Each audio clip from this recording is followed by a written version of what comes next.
Deuxième livre des Maccabées, chapitre 1. Les Juifs qui sont dans Jérusalem et dans le pays de Judée, aux Juifs leurs frères qui sont en Égypte, salut et heureuse paix. Que Dieu vous comble de bien, et qu'il se souvienne de l'alliance qu'il a faite avec Abraham et Jacob, ses fidèles serviteurs. Qu'il vous donne à tous du cœur, afin que vous le serviez, et que vous accomplissiez sa volonté de grand cœur et de plein gré. Qu'il ouvre votre cœur à sa loi et à ses préceptes, et qu'il établisse la paix. Qu'il exauce vos prières, qu'il se réconcilie avec vous, et qu'il ne vous abandonne pas au temps mauvais. Et maintenant nous sommes ici, priant pour vous. Sous le règne de Démétrius, l'an 169, nous Juifs, nous vous avons écrit dans la tribulation et l'accablement qui nous sont survenus pendant ces années, depuis que Jason s'est retiré de la terre sainte et du royaume. Ils ont brûlé la porte du temple, et ils ont répandu le sang innocent, et nous avons prié le Seigneur, et nous avons été exaucés, nous avons offert le sacrifice et la fleur de farine, nous avons allumé les lampes et exposé les pains. Célébrez donc maintenant la fête des tabernacles au mois de Casle. L'an 188. Le peuple qui est à Jérusalem et dans la Judée, le Sénat et Juda, à Aristobule, maître du roi Ptolémée, de la race des prêtres sacrés, et aux Juifs qui sont en Égypte, salut et santé. Délivrés par Dieu de grands périls, nous lui rendons de magnifiques actions de grâce, pour avoir pu combattre contre un tel roi. Car c'est lui qui a fait sortir de Perse ceux qui ont combattu contre nous et la ville sainte. Car lorsqu'il était en Perse en qualité de chef, avec une immense armée, il périt dans le temple de Nané, trompé par les conseils des prêtres de Nané. En effet, Antiochus vint en ce lieu avec ses amis, comme pour habiter avec elle et pour recevoir de grandes sommes d'argent à titre de dot. Et les prêtres de Nané, lui ayant montré cet argent, et lui-même étant entré avec un petit nombre des siens dans l'intérieur du temple, ils fermèrent le temple après qu'Antiochus y eut pénétré. Ensuite, ouvrant une porte secrète du temple et jetant des pierres, ils frappèrent le chef et ceux qui étaient avec lui, et ils les coupèrent en morceaux, puis, leur ayant tranché la tête, ils les jetèrent dehors. Que Dieu soit béni en toutes choses, lui qui a livré les impies. Devant donc célébrer le 25e jour du mois de Casle, la purification du temple, nous avons jugé nécessaire de vous en avertir, afin que vous célébriez vous aussi la fête des tabernacles, et la fête du feu qui fut donnée lorsque Néhémie, après avoir rebâti le temple et l'autel, offrit les sacrifices. Car lorsque nos pères furent emmenés en Perse, ceux d'entre les prêtres qui craignaient Dieu prirent le feu qui était sur l'autel, le cachèrent secrètement dans une vallée, où il y avait un puits profond et sec, et ils l'y préservèrent, de sorte que ce lieu est demeuré inconnu à tous.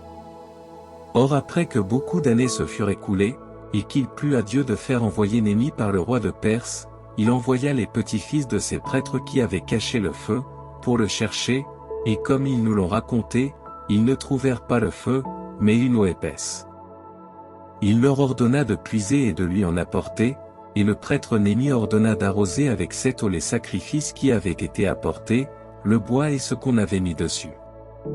Lorsque cela eut été fait, et que le temps arriva où le soleil, qui était auparavant caché dans un nuage, se mit à luire, il s'alluma un grand feu, de sorte que tous furent dans l'admiration. Cependant tous les prêtres étaient en prière, tandis que le sacrifice était commencé, Jonathan commençant, et les autres répondant. Et Néhémie priait en ces termes, « Seigneur Dieu, Créateur de toutes choses, terrible et fort, juste et miséricordieux, qui êtes seul un bon roi. Seul excellent, seul juste, tout-puissant et éternel, qui délivrait Israël de tout mal, qui avait choisi nos pères et les avait sanctifiés. Recevez le sacrifice pour tout votre peuple d'Israël, gardez votre héritage et sanctifiez-le. Rassemblez ceux des nôtres qui sont dispersés, délivrez ceux qui sont esclaves des gentils, et regardez ceux qui sont méprisés et détestés, afin que les nations sachent que vous êtes notre Dieu. Affligez ceux qui nous oppriment et qui nous outragent avec orgueil. Établissez votre peuple dans votre lieu saint, selon que Moïse l'a dit. Cependant les prêtres chantaient des hymnes, jusqu'à ce que le sacrifice fût consumé. Et après que le sacrifice eut été consumé, Néhémie ordonna que l'on répandît ce qui restait de l'eau sur des grandes pierres. Dès qu'on l'eut fait, il s'y alluma une flamme, mais elle fut consumée par la lumière qui brilla de l'autel. Lorsque la chose fut connue, on rapporta au roi de Perse qu'au lieu où les prêtres qui avaient été déportés avaient caché le feu, on avait trouvé une eau dont Néhémie et ceux qui étaient avec lui avaient purifié les sacrifices. Le roi, après avoir considéré la chose et l'avoir soigneusement examinée, bâtit là un temple, pour certifier ce qui était arrivé. Et, l'ayant vérifié, il donna aux prêtres de grands biens et des présents de divers genres, qu'il leur distribuait de sa propre main. Néhémie appela ce lieu Nephtar, c'est-à-dire, purification, mais il est nommé par plusieurs Néphi.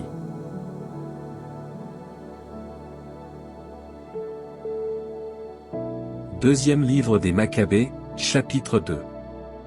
On trouve dans les écrits du prophète Jérémie, qu'il ordonna à ceux qui émigraient de prendre le feu, comme il a été dit, et comme il le commanda aux émigrés.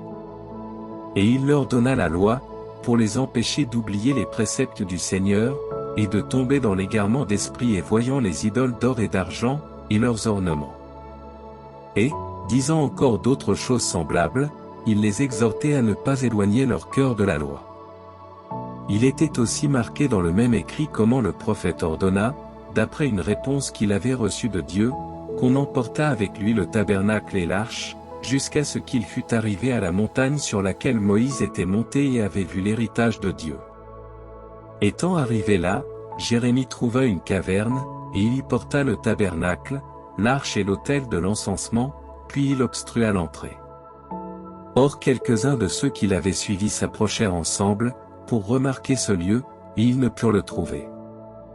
Lorsque Jérémie l'apprit, les blâmant, il dit que ce lieu demeurerait inconnu, jusqu'à ce que Dieu eût rassemblé son peuple dispersé et qu'il lui eût fait miséricorde. Et qu'alors le Seigneur montrerait ces choses, et que la majesté du Seigneur apparaîtrait, et qu'il y aurait une nuée, comme elle avait apparu à Moïse, et comme elle fut manifestée lorsque Salomon demanda que le temple fût sanctifié pour le grand Dieu. Car il faisait éclater sa sagesse d'une manière magnifique, et, comme un homme rempli de sagesse, il offrit le sacrifice de la dédicace et de la consommation du temple.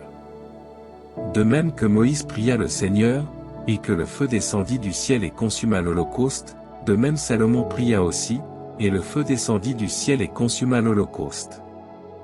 Et Moïse dit, parce que la victime qui était offerte pour le péché n'a pas été mangée, elle a été consumée.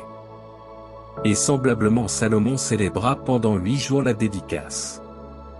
Ces mêmes choses se trouvaient aussi dans les écrits et dans les mémoires de Néhémie, et la manière dont il forma une bibliothèque et rassembla de divers pays les livres des prophètes et ceux de David, et les lettres des rois, et ce qui concernait les dons.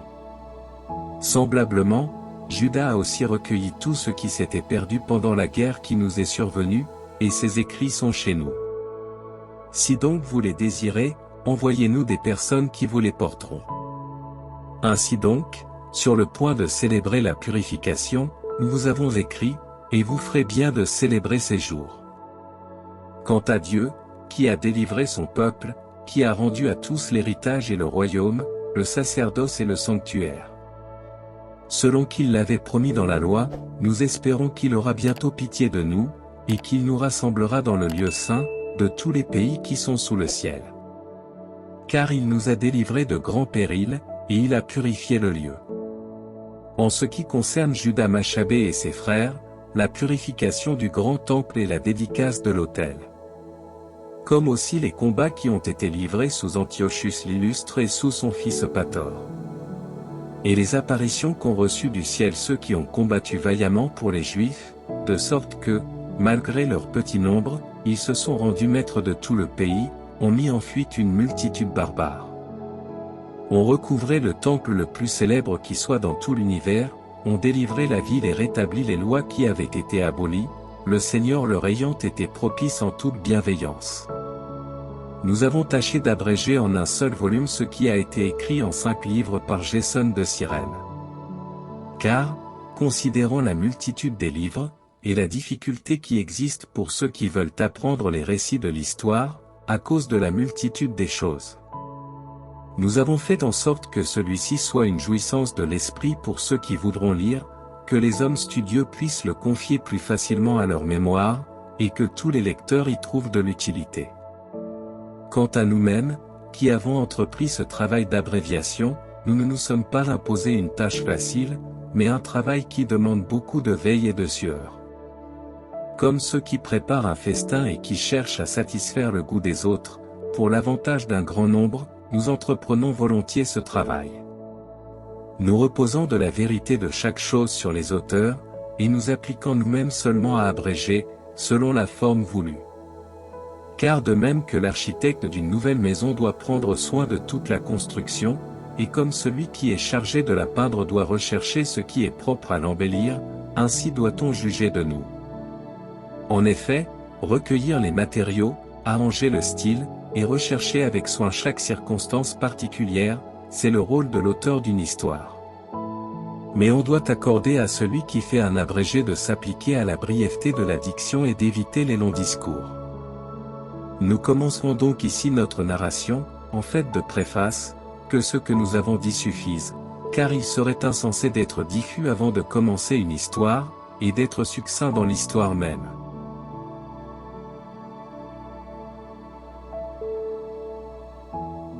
Deuxième livre des Maccabées, chapitre 3. Lorsque la cité sainte était habitée au milieu d'une paix parfaite, et que les lois étaient encore très bien observées à cause de la piété du grand prêtre Onia et des cœurs qui haïssaient le mal. Il arrivait que les rois eux-mêmes et les princes regardaient ce lieu comme digne d'un très grand honneur, et qu'ils ornaient le temple de riches présents. À tel point que Séleucus, roi d'Asie, fournissait de son revenu toutes les dépenses qui concernaient le ministère des sacrifices.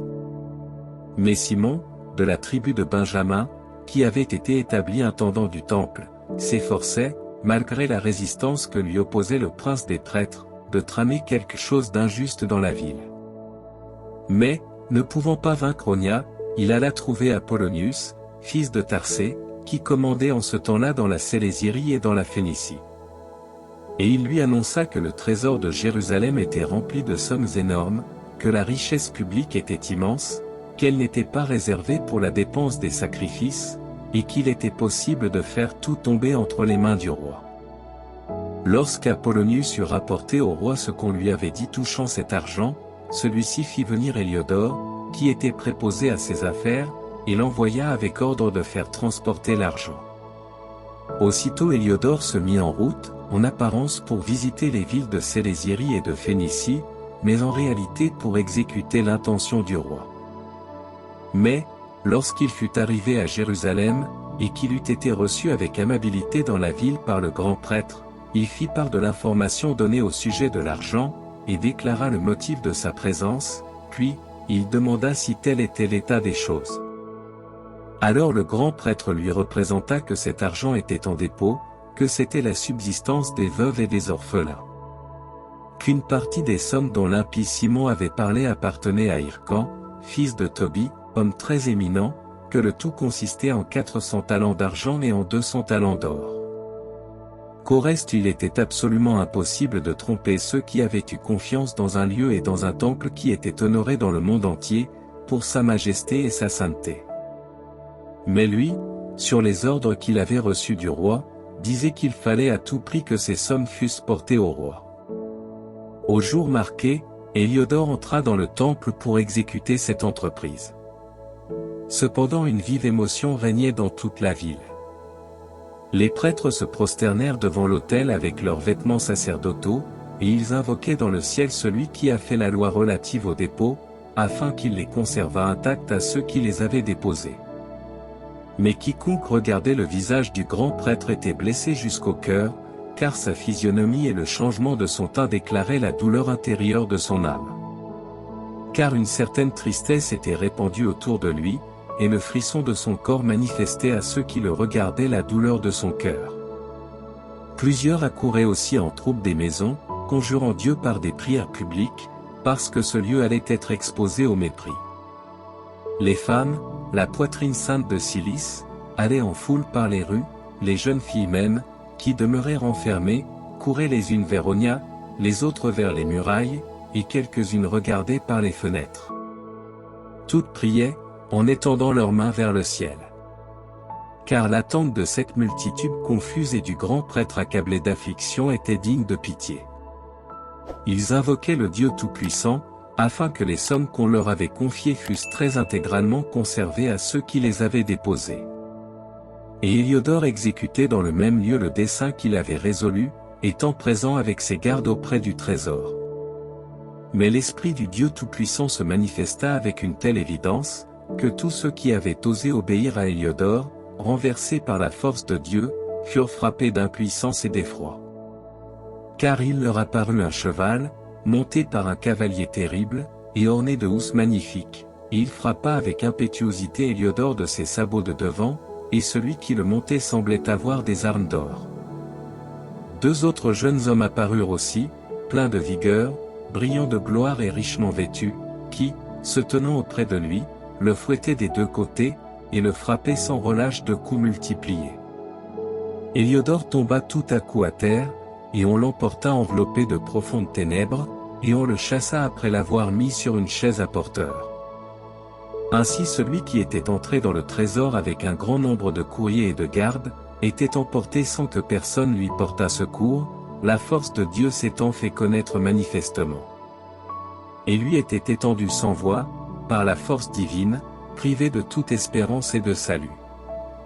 Mais les autres bénissaient le Seigneur, parce qu'il glorifiait son lieu saint, et le temple, qui peu auparavant était plein de frayeur et de tumulte, fut rempli d'allégresse et de joie, le Seigneur Tout-Puissant y ayant apparu.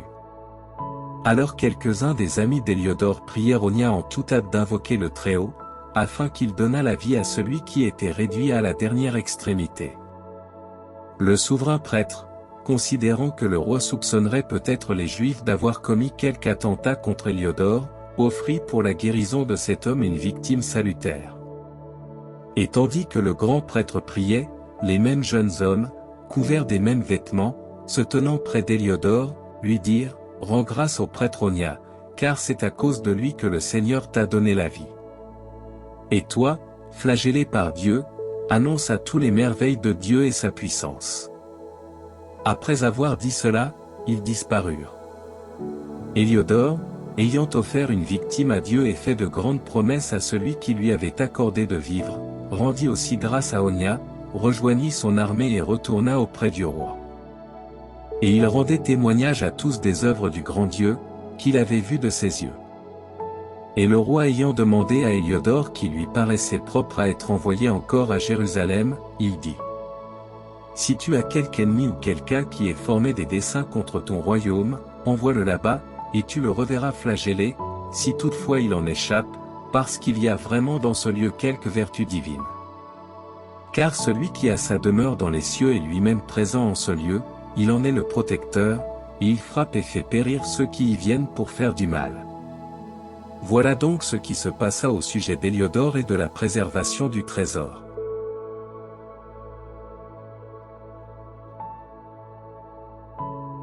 Deuxième livre des Maccabées, chapitre 4. Mais Simon, délateur, comme il a été dit, du trésor et de la patrie, parlait mal d'Onia, comme si c'eût été lui qui avait poussé Héliodore à faire ces choses, et comme s'il avait été la cause de ces maux. Et il osait accuser d'être un traître envers le royaume, le protecteur de la ville, le défenseur de sa nation et le zélateur de la loi de Dieu. Mais comme cette inimitié allait si loin, qu'il se commettait même des meurtres par quelques amis de Simon. Onia, considérant le danger de ces querelles, et l'emportement d'Apollonius, qui, en tant que gouverneur de la Sélésirie et de la Phénicie, excitait la malice de Simon, alla trouver le roi. Non pour accuser ses concitoyens, mais se proposant en lui-même l'intérêt commun de tout le peuple. Car il voyait que, sans l'intervention royale, il était impossible de pacifier les choses, et que Simon ne se désistrait pas de sa folie. Mais, après la mort de Séleucus, lorsqu'Antiochus, surnommé l'Illustre, fut monté sur le trône, Jason, frère d'Onia, tâchait d'usurper le souverain sacerdoce. Étant venu trouver le roi, il lui promit 360 talents d'argent et 80 talents tirés d'autres revenus. Il lui en promettait de plus 150 autres, si on lui donnait le pouvoir de se faire un gymnase et une éphébie, et d'inscrire les habitants de Jérusalem comme citoyens d'Antioche. Lorsque le roi y eut consenti, et qu'il eut obtenu le premier rang, il commença aussitôt à faire passer ses concitoyens aux coutumes des gentils. Et ayant aboli ce que, pour un motif de clémence, les rois avaient accordé aux Juifs par l'entremise de Jean, père de Polémus, qui avait été envoyé en ambassade chez les Romains, pour traiter d'amitié et d'alliance, et renversant les droits légitimes des citoyens, il établit des institutions impies. Car il osa bâtir un gymnase sous la citadelle même, et exposer les plus nobles des jeunes gens dans des lieux infâmes. Or cela n'était pas un commencement, mais un développement et un progrès de la vie païenne et étrangère, causé par la scélératesse détestable et inouïe de l'impie Jason, usurpateur du sacerdoce. À tel point que les prêtres, ne s'attachant même plus aux fonctions de l'autel, mais méprisant le temple et négligeant les sacrifices, couraient prendre part à la palestre, et à ses récompenses injustes, et aux exercices du disque. Et, ne faisant aucun cas de ce qui était en honneur dans leur pays, ils regardaient comme excellentes les distinctions à la manière grecque. Il y avait pour cela entre eux une dangereuse émulation, ils enviaient les institutions de ceux qui avaient été leurs ennemis et leurs meurtriers, et ils désiraient leur être en tout semblables. Car on n'agit pas impunément d'une manière impie contre les lois divines, la suite de cette histoire le démontrera.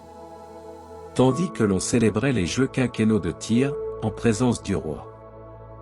L'impie Jason envoya de Jérusalem des hommes pervers, qui portaient 310 drachmes d'argent pour un sacrifice à Hercule, et ceux qui les apportaient demandèrent qu'elles ne furent pas employées à ces sacrifices, parce que cela ne devait pas être, mais qu'on s'en servit pour d'autres dépenses. Ainsi, elles furent offertes pour le sacrifice d'Hercule par celui qui les avait envoyées, mais, à cause de ceux qui les apportèrent, on les employa à la construction de navires à 3 rangs de rames. Cependant Apollonius, fils de Mnestée, ayant été envoyé en Égypte à cause des premiers ministres du roi Ptolémée Philométor, Antiochus apprit qu'on l'avait rendu étranger aux affaires du royaume, alors, songeant à ses propres intérêts, il partit de là, vint à Joppé, et ensuite à Jérusalem. Magnifiquement reçu par Jason et par la ville, il fit son entrée à la lumière des flambeaux et parmi les acclamations, et de là il conduisit son armée en Phénicie. Après un intervalle de 3 ans, Jason envoya Ménélaü, frère de ce Simon dont il a été parlé plus haut, pour porter de l'argent au roi et pour transmettre sa réponse sur des affaires importantes. Mais lui, ayant acquis la bienveillance du roi en relevant la grandeur de sa puissance, fit retomber sur lui-même le souverain sacerdoce, en offrant 300 talents d'argent de plus que Jason. Et après avoir reçu les ordres du roi, il revint, n'ayant rien qui fût digne du sacerdoce, mais apportant les instincts d'un cruel tyran et la colère d'une bête farouche. Ainsi Jason, qui avait surpris son propre frère, fut trompé lui-même, et, ayant été expulsé, il se réfugia au pays des Ammonites. Ménélaü obtint donc le souverain pouvoir, mais il n'envoya pas au roi l'argent promis, quoique Sostrate, qui commandait la citadelle, le pressa d'en faire le paiement. Car il avait l'intendance des tribus, c'est pourquoi ils furent mandés tous deux auprès du roi. Ménélaü fut déposé du pontificat, et Lysimaque, son frère, lui succéda, et Sostrate fut nommé gouverneur des Chypriens. Pendant que ces choses se passaient, il arriva que les habitants de Tars et de Malo excitèrent une sédition, parce qu'ils avaient été donnés en présent à Antiochide, concubine du roi. C'est pourquoi le roi se hâta d'y venir pour les apaiser, ayant laissé comme son lieutenant Andronicus, un de ses compagnons. Mais Ménélaü, persuadé que cette occasion lui était favorable, déroba du temple quelques vases d'or, et en donna une partie à Andronicus, et vendit les autres à Tyr et dans les villes voisines. Lorsqu'Onia lui apprit avec certitude, il le lui reprocha, se tenant toutefois dans un lieu sûr à Antioche, près de Daphné. C'est pourquoi Ménélaü alla trouver Andronicus et le pria de tuer Onia. Andronicus étant venu auprès d'Onia, et lui ayant donné la main avec serment, quoiqu'il le tint pour suspect, lui persuada de sortir de son asile, et le tua aussitôt, sans craindre la justice. Pour ce motif, non seulement les Juifs, mais encore les autres nations s'indignaient et supportaient avec peine la mort injuste d'un si grand homme. Aussi le roi était revenu de Cilicie, les Juifs allèrent le trouver à Antioche, ainsi que les Grecs, se plaignant du meurtre unique d'Onia. Antiochus fut attristé dans son cœur à cause d'Onia, et, touché de compassion, il répandit des larmes, se souvenant de la modération du défunt et de sa modestie. Puis, vivement irrité, il ordonna qu'on dépouillât Andronicus de la pourpre, qu'on le menât à travers toute la ville, et que ce sacrilège fût privé de la vie au même lieu où il avait commis cette impiété contre Onia, le Seigneur lui rendant la punition qu'il avait méritée. Or, Lysimaque ayant commis de nombreux sacrilèges dans le temple, par le conseil de Ménélaü, et le bruit s'en étant répandu, la foule se rassembla contre Lysimaque, lorsque beaucoup d'or avait déjà été emporté. Comme les foules se soulevaient et que les esprits étaient remplis de colère, Lysimaque arma environ 3000 hommes et commença à user de violence, ayant pour chef un certain tyran, également avancé en âge et en malice. Mais lorsqu'ils comprirent que cette tentative venait de Lysimaque, ils saisirent, les uns des pierres, les autres de gros bâtons, et quelques-uns jetèrent de la cendre contre Lysimaque. Et beaucoup de ces gens furent blessés et quelques-uns furent tués, et tous furent mis en fuite, ce sacrilège fut aussi tué lui-même près du trésor. On commença donc à instruire un procès contre Ménélaü, au sujet de ces choses. Et le roi étant venu à Tyr, 3 hommes, envoyés par les anciens, lui portèrent cette affaire. Et comme Ménélaü se voyait battu, il promit à Ptolémée de lui donner beaucoup d'argent, pour qu'il persuadât le roi. Ptolémée alla donc auprès du roi, le conduisit dans un vestibule comme pour se rafraîchir, et le fit changer de résolution. Et il déclara Ménélaü innocent, quoiqu'il fût coupable de tous les crimes, et il condamna à mort des malheureux qui auraient été jugés innocents, même s'ils avaient plaidé leur cause chez les Scythes. Ainsi ceux qui avaient soutenu la cause de la ville, et du peuple, et des vases sacrés, subirent aussitôt un châtiment injuste. C'est pourquoi les Tyriens eux-mêmes, indignés, se montrèrent très généreux dans la sépulture qu'ils leur rendirent. Cependant Ménélaü se maintenait dans l'autorité, à cause de l'avarice de ceux qui étaient au pouvoir, et il croissait en malice, tendant des pièges à ses concitoyens.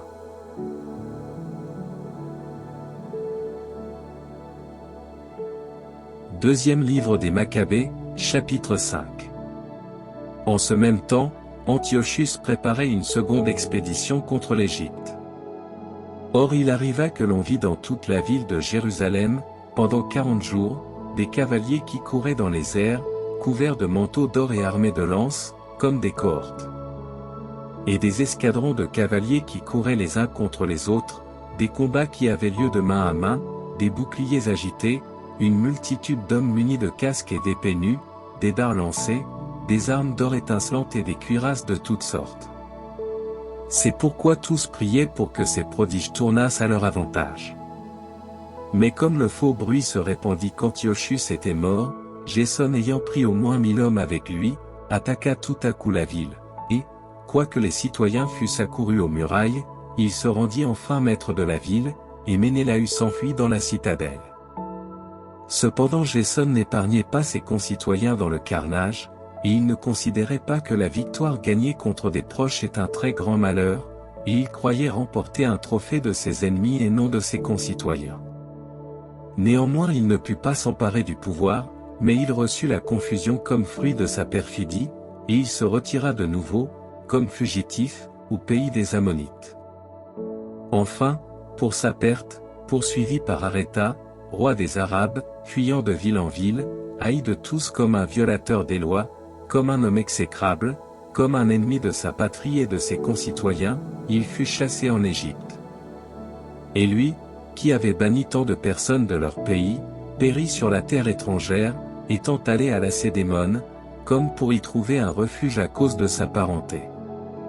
Et celui qui avait fait jeter les corps d'un grand nombre sans sépulture fut jeté lui-même sans être ni pleuré ni enseveli, n'ayant en partage ni une sépulture étrangère, ni le tombeau de ses pères. Ces choses s'étant passées ainsi, le roi soupçonna que les Juifs abandonneraient l'alliance, c'est pourquoi il partit d'Égypte plein de fureur, et il prit la ville par les armes. Il ordonna aux soldats de tuer, et de ne pas épargner ceux qu'ils rencontreraient, et de monter dans les maisons pour égorger. Il y eut donc des carnages de jeunes hommes et de vieillards, des massacres de femmes et d'enfants, des meurtres de jeunes filles et de petits-enfants. Pendant 3 jours, 80 000 furent tués, 40 000 faits captifs, et il n'y en eut pas moins de vendus. Mais cela même ne suffit pas, il osa aussi entrer dans le temple le plus saint de toute la terre, conduit par Ménélaü, qui fut traître aux lois et à la patrie. Et prenant avec ses mains criminelles les vases sacrés, que les autres rois et les villes avaient placés en ce lieu pour en être l'ornement et la gloire, il les maniait indignement et les profanait. Ainsi Antiochus, ayant perdu l'esprit, ne considérait pas que Dieu était irrité pour peu de temps contre les habitants de la ville, à cause de leurs péchés, et que c'était pour cela que la profanation s'était approchée de ce lieu. Autrement, s'il n'avait pas été coupable de péchés nombreux, à l'exemple d'Héliodore, qui fut envoyé par le roi Séleucus pour piller le trésor, dès son arrivée lui aussi aurait été fouetté, et empêché d'exécuter son acte audacieux. Toutefois ce n'est pas à cause du lieu que Dieu a choisi la nation, mais c'est à cause de la nation qu'il a choisi le lieu. C'est pourquoi le lieu aussi a eu ça par des maux du peuple, mais plus tard il sera associé à ses biens, et après avoir été abandonné à cause de la colère du Dieu Tout-Puissant, il sera de nouveau élevé à une souveraine gloire, lorsque le grand Seigneur se réconciliera avec son peuple. Antiochus ayant donc emporté du temple 1800 talents, s'en retourna promptement à Antioche, pensant, dans son orgueil, qu'il pouvait naviguer sur la terre et transformer la mer en chemin, tant son cœur était exalté. Mais il laissa aussi des officiers pour affliger la nation, à Jérusalem, Philippe, Phrygien de race, plus cruel de sentiment que celui qu'il avait établi. Et au Garizim, Andronicus et Ménélaü, plus acharnés que les autres contre leurs concitoyens.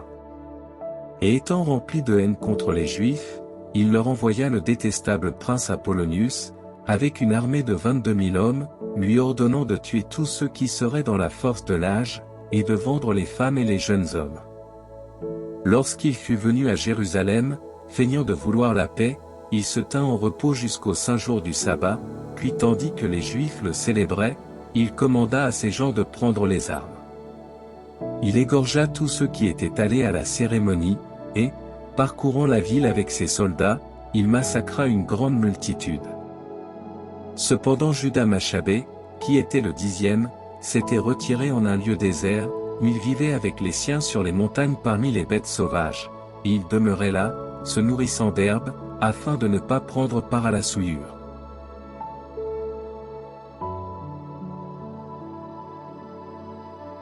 Deuxième livre des Maccabées, chapitre 6.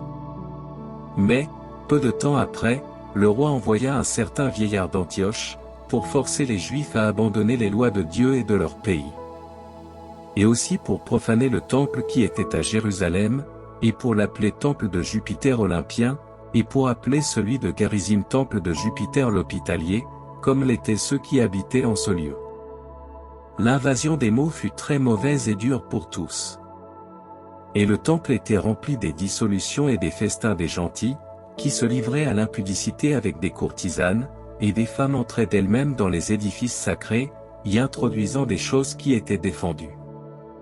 L'autel aussi était plein de choses illicites, qui étaient prohibées par les lois. On n'observait pas les sabbats, et on ne gardait pas les fêtes solennelles du pays, et nul n'avouait simplement qu'il était juif. Ils étaient menés avec une amère nécessité au sacrifice, le jour de la naissance du roi, et lorsqu'on célébrait le mystère de Bacchus, on les contraignait d'aller par les rues couronnées de lierre, en l'honneur de Bacchus. Un édit suggéré par les Ptolémées fut publié dans les villes des gentils les plus rapprochés, pour les presser d'agir, eux aussi, de la même manière contre les Juifs, afin qu'ils sacrifiassent. Et de tuer ceux qui ne voudraient point passer aux coutumes des gentils. On ne voyait donc que misère. Car 2 femmes, accusées d'avoir circoncis leurs fils, furent menées publiquement par toute la ville, ayant leurs enfants pendus à leurs mamelles, puis précipitées du haut des murs. D'autres, qui s'étaient assemblés dans des cavernes voisines, et qui y célébraient secrètement le jour du sabbat, furent dénoncés à Philippe, et ils furent consumés dans les flammes, parce qu'ils n'osèrent point, par religion et par obéissance, se défendre de leurs propres mains. Je conjure ceux qui liront ce livre de ne pas se scandaliser de tant de mots, mais de considérer que ce qui est arrivé a eu lieu non pour la ruine, mais pour le châtiment de notre nation. Car ne pas laisser les pécheurs vivre longtemps selon leurs désirs, mais employer aussitôt la correction, est une marque de grande bienveillance. En effet, si le Seigneur attend avec patience à l'égard des autres nations, pour les punir dans la plénitude de leurs péchés lorsque le jour du jugement sera venu, il n'agit pas de même envers nous, de manière à se venger finalement de nous lorsque nos péchés sont montés à leur comble. C'est pourquoi il ne retire jamais de nous sa miséricorde, mais, châtiant son peuple par l'adversité, il ne l'abandonne pas. Que ces choses soient dites par nous en peu de mots pour l'instruction des lecteurs. Maintenant il faut revenir à la narration. Éléazar, l'un des premiers des scribes, homme avancé en âge et beau de visage, fut pressé de manger de la chair de pourceau, la bouche ouverte par force. Mais lui, préférant une mort pleine de gloire à une vie criminelle, marchait volontairement au supplice. Considérant ce qu'il lui faudrait souffrir, et endurant avec patience, il résolut de ne rien faire d'illicite par amour pour la vie. Ceux qui étaient présents, touchés d'une compassion coupable, à cause de l'ancienne amitié qu'ils avaient pour lui, le prirent à part, et le priaient de faire apporter les viandes dont il lui était permis de manger, pour feindre d'avoir mangé des viandes du sacrifice, comme le roi l'avait ordonné. Afin que par cet acte, il fût sauvé de la mort, ils usaient donc de cette humanité à son égard, à cause de leur ancienne amitié pour lui. Mais lui, il commença à considérer la haute dignité de son âge et de sa vieillesse, les cheveux blancs qui accompagnaient sa noblesse naturelle, et les actes de sa vie sans tache depuis son enfance, et, selon les ordonnances de la loi sainte établie par Dieu, il répondit aussitôt en disant qu'il voulait être envoyé dans le séjour des morts. Car il n'est pas digne de notre âge, dit-il, d'user d'une fiction qui serait cause que beaucoup de jeunes gens, s'imaginant qu'Éléazar, à l'âge de 90 ans, aurait passé à la manière de vivre des païens. Seraient eux-mêmes trompés par cette feinte, dont j'aurais usé pour un petit reste de cette vie corruptible, et l'attirerait par là la honte et l'exécration sur ma vieillesse. Car, alors même que j'échapperais présentement au supplice des hommes, je ne pourrais néanmoins fuir la main du Tout-Puissant, ni pendant ma vie ni après ma mort. C'est pourquoi, en quittant courageusement la vie, je paraîtrai digne de la vieillesse. Et je laisserai aux jeunes gens un exemple de fermeté, si je souffre avec joie et avec constance une mort honorable pour nos lois très vénérables et très saintes. Ayant proféré ces paroles, il fut aussitôt traîné au supplice. Ceux qui le conduisaient, et qui peu auparavant s'étaient montrés plus doux, passèrent à la colère, à cause des paroles qu'il avait dites, et qu'il croyait avoir été proférées par orgueil. Lorsqu'il fut sur le point de mourir sous les coups, il soupira et dit, « Seigneur, qui avez la sainte science, vous savez clairement qu'ayant pu me délivrer de la mort, je supporte dans mon corps de rudes douleurs, mais dans mon âme je les souffre avec joie pour votre crainte. » C'est ainsi qu'il quitta la vie, et laissant non seulement aux jeunes gens, mais aussi à toute la nation, le souvenir de sa mort, comme un exemple de vertu et de fermeté.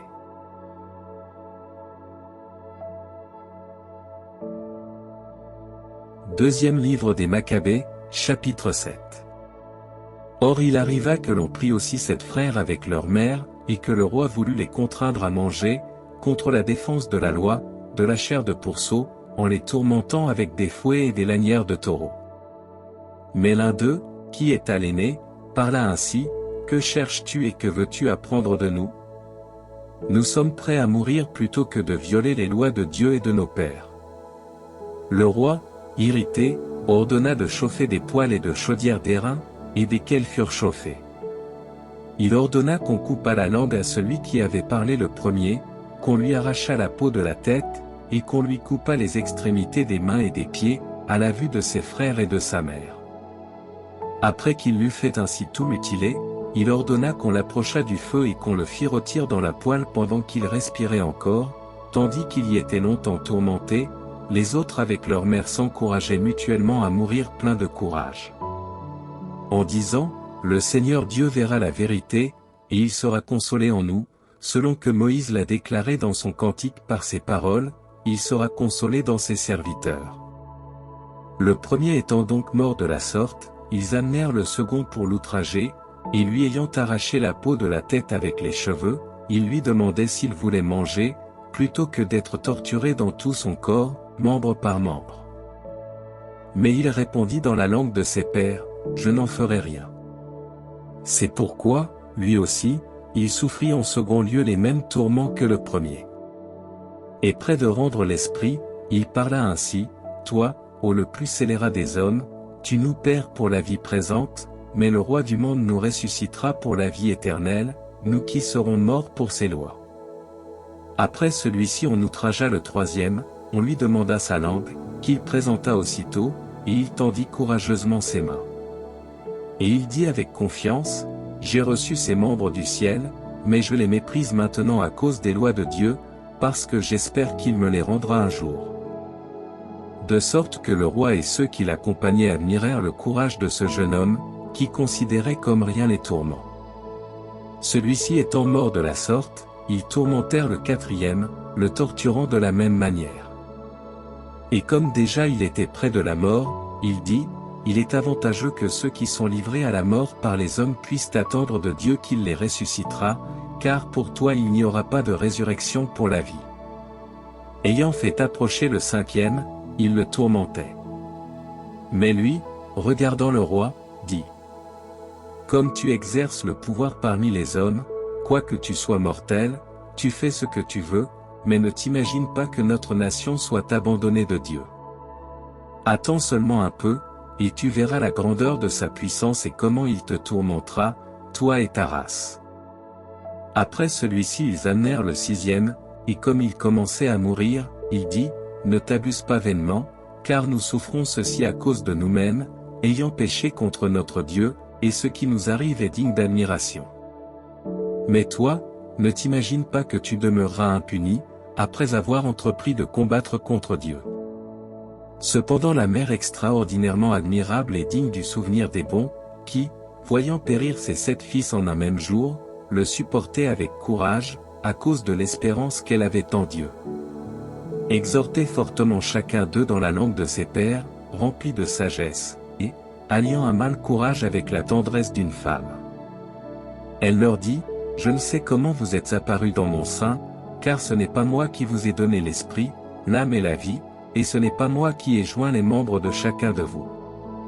Mais le Créateur du monde, qui a réglé la naissance de l'homme, et qui a déterminé l'origine de toutes choses, vous rendra de nouveau l'esprit et la vie dans sa miséricorde, parce que vous vous méprisez maintenant vous-même à cause de ses lois. » Or Antiochus crut qu'on le méprisait, et, la voix de ses reproches n'étant pas écoutée, comme le plus jeune restait encore, non seulement il l'exhortait par ses paroles, mais il lui affirmait avec serment qu'il le rendrait riche et heureux, et que, s'il abandonnait les lois de ses pères, il le ferait son ami et lui donnerait les choses nécessaires. Mais comme le jeune homme ne consentait nullement à cela, le roi appela la mère, et il la pressait de s'employer à sauver le jeune homme. Après donc qu'il lui exhortait par beaucoup de paroles, elle promit de persuader son fils. C'est pourquoi, s'étant penchée vers lui, se moquant de ce cruel tyran, elle dit dans la langue de ses pères, « Mon fils, aie pitié de moi, qui t'ai porté 9 mois dans mon sein, qui t'ai donné mon lait pendant 3 ans et qui t'ai nourri, et qui t'ai élevé jusqu'à cet âge. Je te conjure, mon fils, de regarder le ciel et la terre, et toutes les choses qu'ils contiennent, et de comprendre que Dieu les a faites de rien, ainsi que la race des hommes. De la sorte, il arrivera que tu ne craindras pas ce bourreau, mais devenant le digne compagnon de tes frères, accepte la mort, afin que je te reçoive avec tes frères dans cette miséricorde que nous attendons. » Comme elle parlait encore, le jeune homme dit, « Que attendez-vous de moi? Je n'obéis point au commandement du roi, mais au précepte de la loi qui nous a été donnée par Moïse. Quant à toi, qui t'es fait l'auteur de tous les maux pour les Hébreux, tu n'éviteras pas la main de Dieu. Car, pour nous, c'est à cause de nos péchés que nous souffrons ces choses. Et si le Seigneur notre Dieu s'est un peu irrité contre nous pour nous châtier et nous corriger, il se réconciliera de nouveau avec ses serviteurs. Mais toi, ô scélérat et le plus abominable de tous les hommes, ne t'élève pas inutilement par de vaines espérances, on t'enflamme de fureur contre ses serviteurs. Car tu n'as pas encore échappé au jugement de Dieu Tout-Puissant et qui voit tout. Quant à mes frères, après avoir supporté une douleur passagère, ils sont entrés maintenant dans l'alliance de la vie éternelle, mais toi, tu subiras, au jugement de Dieu, les justes châtiments de ton orgueil. Pour moi, comme mes frères, je livre mon corps et mon âme pour les lois de mes pères, en conjurant Dieu de se rendre bientôt favorable à notre nation, pour que tu confesses, dans les tourments et sous les coups, qu'il est le seul Dieu. Mais en moi et en mes frères s'arrêtera la colère du Tout-Puissant, qui est tombée justement sur toute notre race. Alors le roi, embrasé de colère, sévit plus cruellement encore sur celui-ci que sur tous les autres, ne pouvant souffrir qu'on se moquât de lui. Il mourut donc à son tour dans son innocence, et confiant parfaitement dans le Seigneur. En dernier lieu, après ses fils, la mère souffrit aussi la mort. Mais nous avons assez parlé des sacrifices et des cruautés excessives.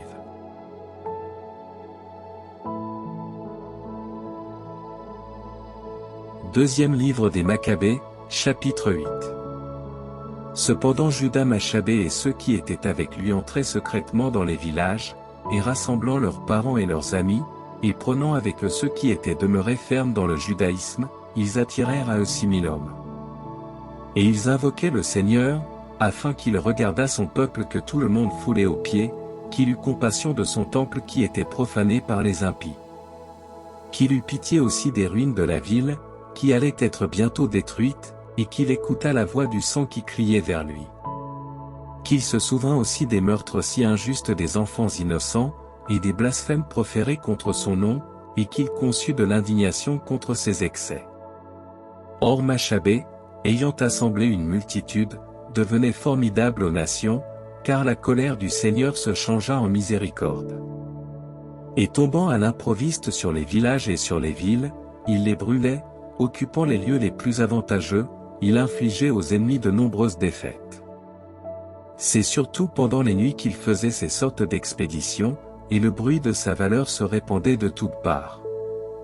Alors Philippe, voyant que cet homme grandissait peu à peu, et que ses entreprises réussissaient presque toujours, écrivit à Ptolémée, qui commandait dans la Sélésyrie et dans la Phénicie, d'apporter du secours aux affaires du roi.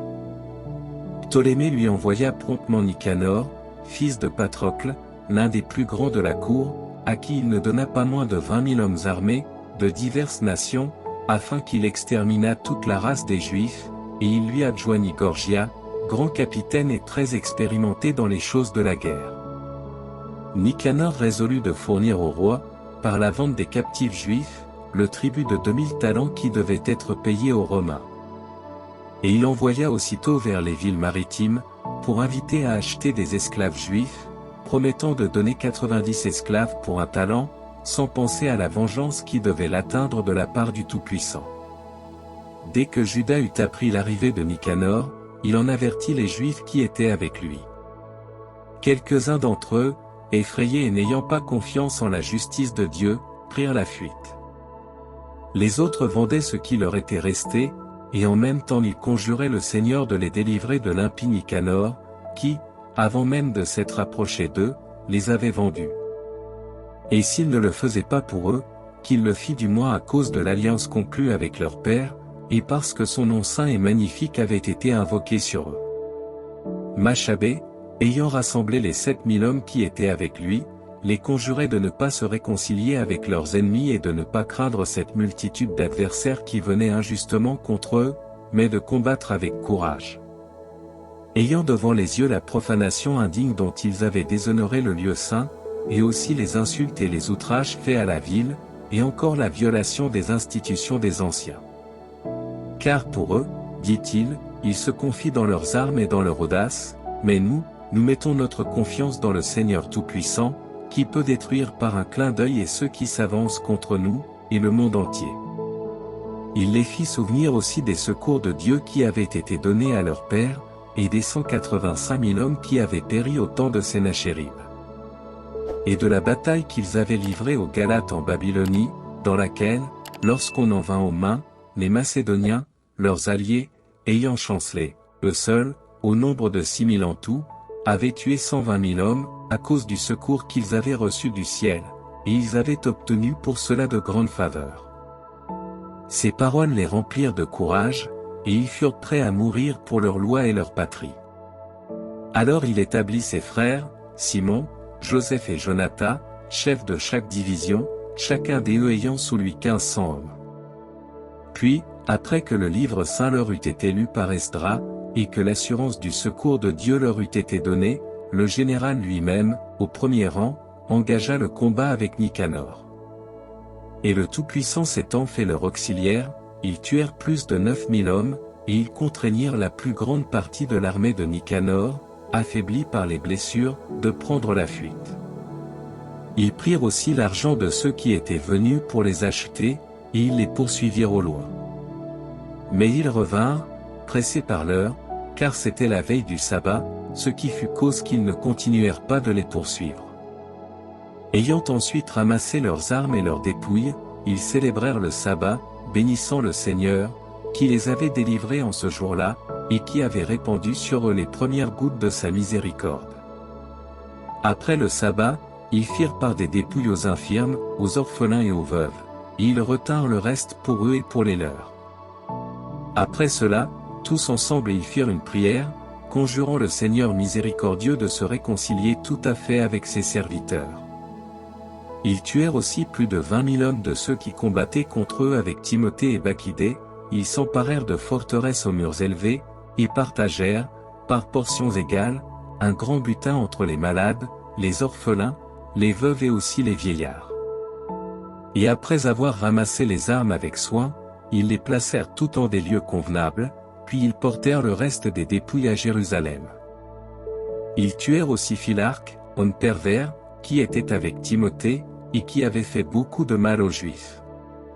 Tandis qu'ils fêtaient cette victoire à Jérusalem, ils brûlèrent celui qui avait mis le feu aux portes sacrées, à savoir Calistène, qui s'était réfugié dans une maison, lui rendant le juste salaire de ses impiétés. Mais le très infâme Nicanor, qui avait amené 1000 marchands pour leur vendre les Juifs. Humilié, grâce au secours du Seigneur, par ceux qui l'avaient regardé comme des gens de néant, s'enfuit par la Méditerranée, après s'être dépouillé de ses vêtements de gloire, et il arriva seul à Antioche, ayant trouvé le comble du malheur dans la perte de son armée. Et celui qui avait promis de payer le tribut aux Romains au moyen des captifs pris à Jérusalem publiait maintenant que les Juifs avaient Dieu pour protecteur, et qu'ils étaient invulnérables grâce à lui, parce qu'ils observaient les lois établies par lui.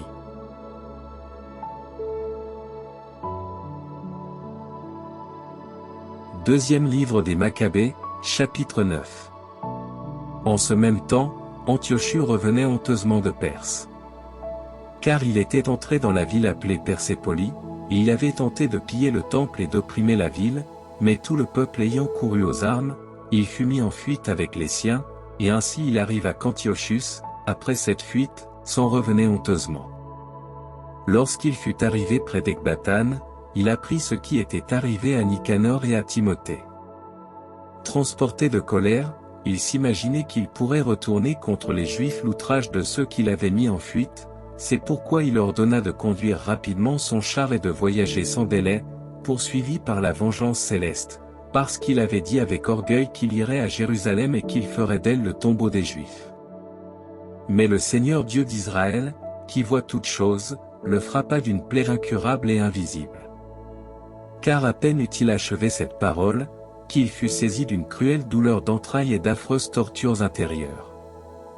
Et c'était assez juste, puisqu'il avait déchiré lui-même les entrailles des autres par de nombreux et des nouveaux tourments, et qu'il n'avait nullement depuis renoncé à sa malice.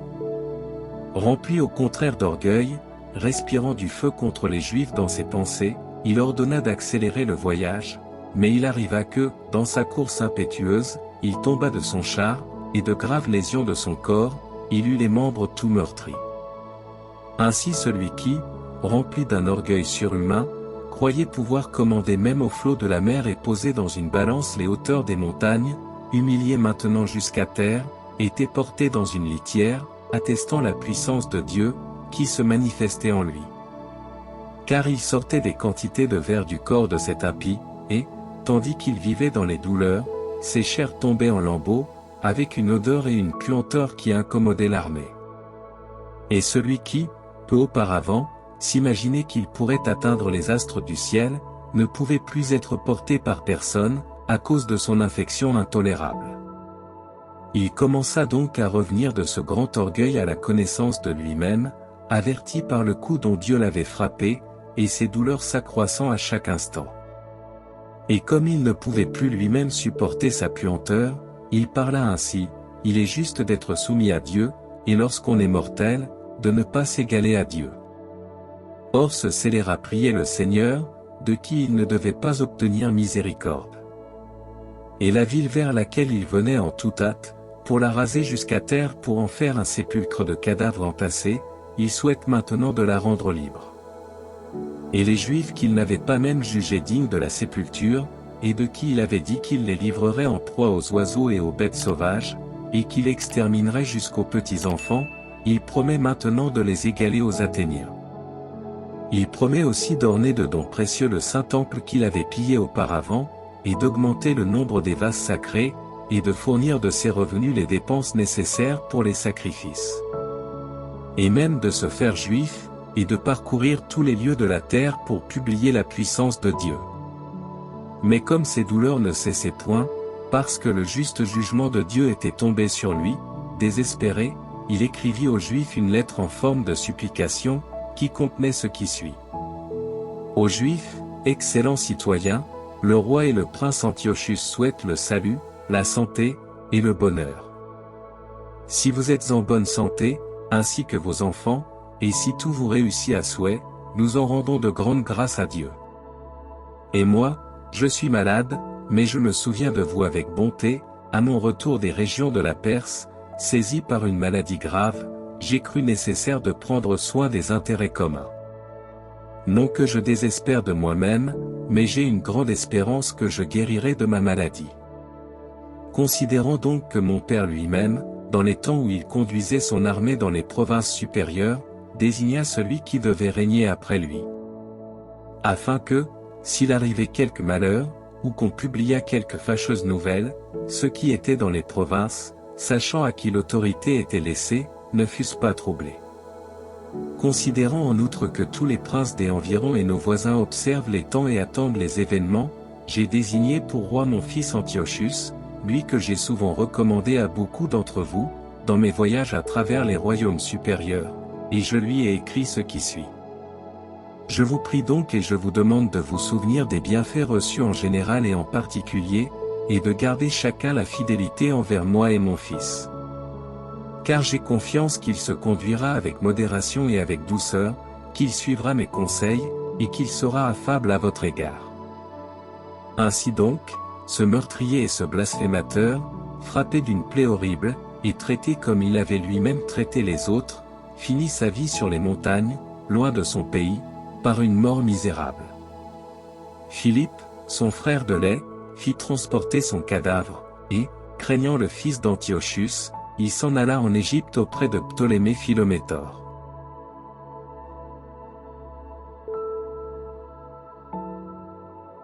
Deuxième livre des Maccabées, chapitre 10. Cependant Machabée et ceux qui étaient avec lui reprirent, grâce à la protection du Seigneur, le temple et la ville. Ils détruisirent les autels que les étrangers avaient dressés sur les places publiques, ainsi que les sanctuaires. Et, après avoir purifié le temple, ils érigèrent un autre autel, et, ayant tiré des étincelles de pierre à feu, ils offrirent des sacrifices après 2 ans, et ils mirent l'encens, les lampes et les pains de proposition. Cela fait, ils demandaient au Seigneur, prosternés à terre, de ne plus tomber dans de tels maux, mais, s'ils péchaient jamais, d'être châtiés plus doucement par lui, et de n'être plus livrés à des barbares et à des blasphémateurs. Or il arriva que la purification du temple eut lieu le même jour où il avait été profané par les étrangers, le 25 du mois de Casle. Ils célébrèrent cette fête avec joie pendant 8 jours, comme celle des tabernacles, se souvenant que, peu de temps auparavant, ils avaient passé la fête solennelle des tabernacles sur les montagnes et dans les cavernes, à la manière des bêtes sauvages. C'est pourquoi ils portaient des branches couvertes de feuillage, des rameaux verts et des palmes, en l'honneur de celui qui leur avait procuré la faveur de purifier son temple. Et ils enjoignirent, par une déclaration et une ordonnance générale, à toute la nation des Juifs, de célébrer tous les ans ces jours de fête.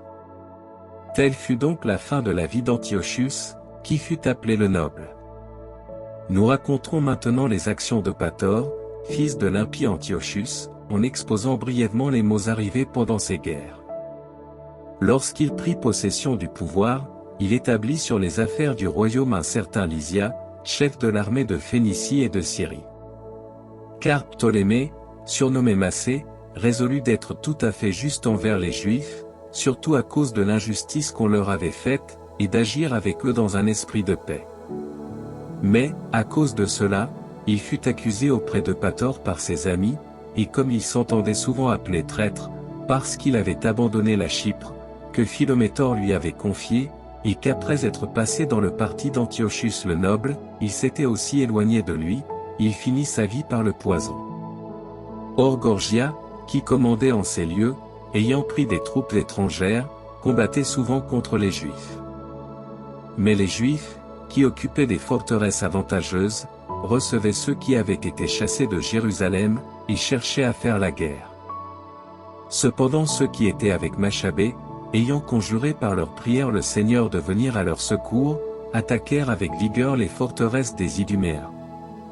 Et, après de vigoureux efforts, ils s'emparèrent de ces places, mirent à mort ceux qu'ils rencontrèrent, et tous ensemble n'égorgèrent pas moins de 20 000 hommes. Et comme quelques-uns s'étaient réfugiés dans 2 tours très fortifiées, où ils avaient tout ce qui était nécessaire pour se défendre. Machabée laissa pour les forcer Simon, Joseph et Zachée, et les hommes assez nombreux qui étaient avec eux, et il partit lui-même pour des expéditions qui pressaient davantage. Mais ceux qui étaient avec Simon, poussés par la cupidité, furent gagnés à prix d'argent par quelques-uns de ceux qui étaient dans les tours, et, ayant reçu 70 000 didrachmes, ils en laissèrent échapper quelques-uns. Mais lorsqu'on eut rapporté à Machabée ce qui avait eu lieu, il assembla les princes du peuple, et accusa ces hommes d'avoir vendu leurs frères pour de l'argent, en laissant échapper leurs ennemis.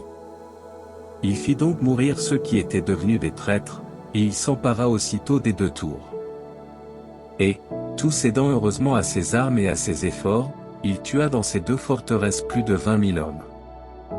Mais Timothée, qui avait auparavant été vaincu par les Juifs, ayant levé une armée de troupes étrangères et assemblé de la cavalerie d'Asie, s'avança comme pour s'emparer de la Judée par les armes. Or, comme il approchait, Machabée et ceux qui étaient avec lui conjuraient le Seigneur, la tête couverte de terre et les reins ceints de cilice. Prosternés au pied de l'autel, de leur être propice et d'être l'ennemi de leurs ennemis et l'adversaire de leurs adversaires, comme dit la loi.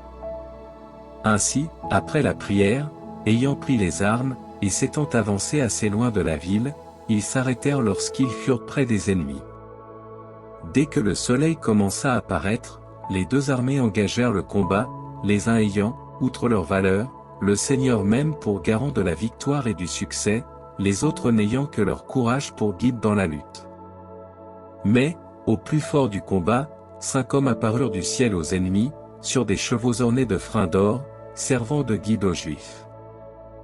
2 d'entre eux, ayant Machabée au milieu d'eux, le couvraient de leurs armes, et le conservaient sain et sauf, mais ils lançaient des traits et la foudre contre les ennemis, qui tombaient frappés d'aveuglement et mis en désordre. Il y en eut 20 500 de tués, et 600 cavaliers. Quant à Timothée, il s'enfuit à Gazara, place forte où commandait Chaéréa. Machabée et ceux qui étaient avec lui, pleins de joie, assiégèrent cette forteresse pendant 4 jours. Ceux qui étaient dedans, se confiant dans la force de la place, les maudissaient sans mesure et proféraient des paroles abominables. Mais, à l'aube du 5e jour, 20 jeunes hommes de ceux qui étaient avec Machabée, irrités par ces blasphèmes, s'approchèrent courageusement de la muraille, et y montèrent avec une ardeur intrépide. Et d'autres, y étant montés de même, commencèrent à mettre le feu aux tours et aux portes, et à brûler vifs ces blasphémateurs.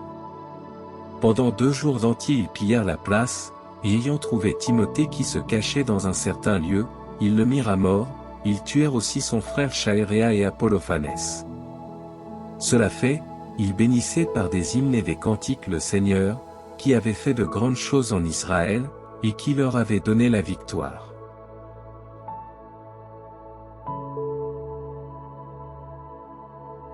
Deuxième livre des Maccabées, chapitre 11.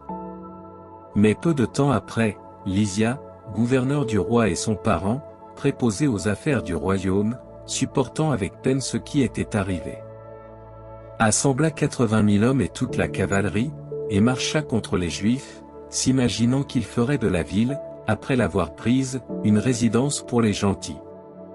Qu'il tirerait de l'argent du temple, comme des autres sanctuaires des païens, et qu'il vendrait tous les ans les sacerdoces. Ne songeant nullement à la puissance de Dieu, mais emporté par l'orgueil, il se confiait dans la multitude de ses fantassins, dans ses milliers de cavaliers et dans ses 80 éléphants. Étant entré donc en Judée et s'étant approché de Bethsura, qui était dans un lieu étroit, à la distance de 5 stades de Jérusalem, il attaqua cette forteresse. Lorsque Machabée et ceux qui étaient avec lui apprirent que les forteresses étaient attaquées, ils priaient le Seigneur avec pleurs et avec larmes, et tout le peuple en même temps qu'eux, d'envoyer un bon ange pour le salut d'Israël. Et Machabée, prenant lui-même le premier les armes, exhorta les autres à s'exposer comme lui au péril et à porter secours à leurs frères.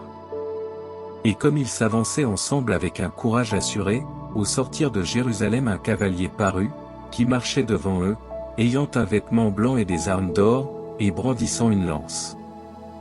Alors ils bénirent tous ensemble le Seigneur miséricordieux, et ils s'animèrent de courage, prêts à attaquer non seulement les hommes, mais même les bêtes les plus farouches et des murailles de fer. Ils marchaient donc avec entrain, ayant du ciel un protecteur et le Seigneur qui répandait sur eux sa miséricorde. Comme des lions, se jetant impétueusement sur leurs ennemis, ils leur tuèrent 11 000 fantassins et 1600 cavaliers. Ils mirent tous les autres en fuite et plusieurs d'entre eux s'échappèrent blessés et sans armes, Lysia lui-même n'échappa que par une fuite honteuse.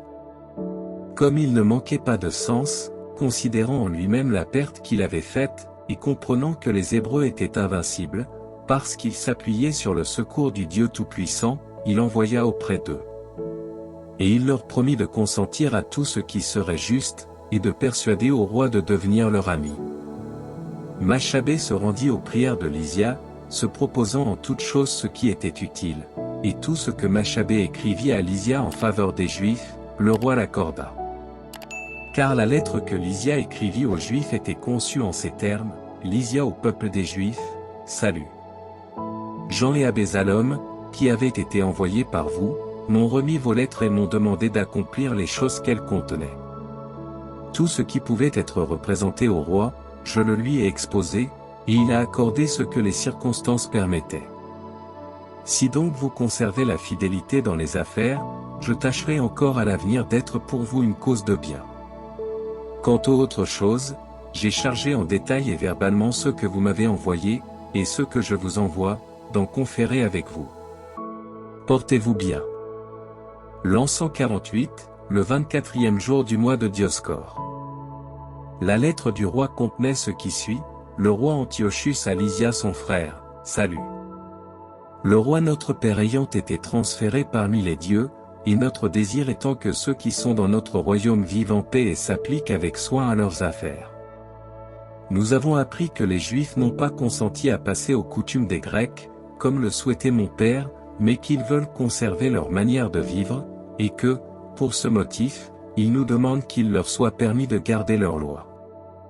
C'est pourquoi, voulant que ce peuple aussi soit en paix, nous avons arrêté et ordonné que leur temple leur sera rendu, afin qu'ils vivent selon la coutume de leurs ancêtres. Tu feras donc bien d'envoyer vers eux et de faire alliance avec eux, afin qu'ayant connu notre volonté, ils reprennent courage, et qu'ils s'appliquent à ce qui regarde leurs intérêts particuliers. La lettre du roi aux Juifs était comme il suit: le roi Antiochus au Sénat des Juifs et aux autres Juifs, salut. Si vous vous portez bien, vous êtes en l'état que nous souhaitons, nous nous portons bien aussi nous-mêmes.